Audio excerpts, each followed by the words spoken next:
हनुमान जी के जन्म के अनेक कारण हैं।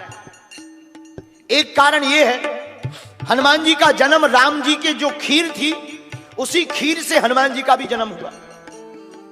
कैसे? जब अग्नि देवता खीर लेकर प्रकट हुए, महाराज दशरथ ने तीनों रानियों को खीर बांटा, कैकेयी के हाथ में रखा, कौशल्या के हाथ में रखा, सुमित्रा के हाथ में रखा। तो जब कैकेयी के हाथ में खीर को रखा तो एक चील जानते हो ना, एक चील उड़ती हुई आई और कैकेयी के हाथ की वो खीर का पात्र अपने पंजों में पकड़ कर लेकर उड़ गई, चली गई। कैकेयी रोने लगी। कौशल्या ने अपना आधा भाग उस खीर में डाल दिया, पुनः कैकेयी को दे दिया। रोम पक्षी है, ले गया तो ले जाने दो। वो चील खीर लेकर के उड़ती जा रही थी। दक्षिण में एक पर्वत है जिसका नाम है वेंकटाचल पर्वत। वेंकटाचल पर्वत पर माता अंजनी माता सूर्य भगवान को अर्घ्य दे रही थी। उसी समय पवन का एक झोंका लगा, खीर वो चील के पंजों से छूट गई, माता अंजनी के हाथ में आ गई, भगवान का प्रसाद मानकर खा लिया। उसी से हनुमान जी प्रकट भय हैं, इसलिए अंजनी पुत्र पवन सुत नाम, अंजनी पुत्र पवन सुत नाम। अच्छा एक बात और, इस बात को हम सिद्ध कैसे करें कि हनुमान जी महाराज उसी खीर से प्रकट हुए जिससे राम जी प्रकट भय? इस बात की भी पुष्टि हनुमान चालीसा में है। इसका प्रमाण है क्या? जब राम जी अपने मुख से कहते ए हा,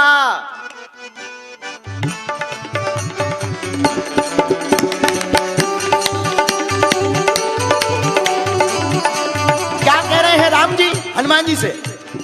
तुम मम प्रिय भरत ही सम भाई, श्री राम जय जय राम, श्री राम जय जय राम, श्री राम जय जय राम, बोलो श्री राम जय जय राम। राम जी हनुमान जी से कहते, हनुमान जी आप हमारे भरत के समान भाई हो। बोले क्यों? बोले जिस खीर से तुम पैदा भय उसी से हम प्रकट भय, इसलिए हनुमान जी और राम जी हो गए भाई भाई।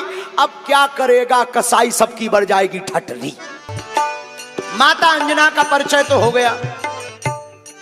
अब ये पवन सुत बाद में आया, पहले माता का नाम आया, मां का परिचय आया। और प्रत्येक बेटा और बेटी को कोई परिचय पूछे तो पहले मां का नाम बताना चाहिए, बाद में पिता का नाम बताना चाहिए,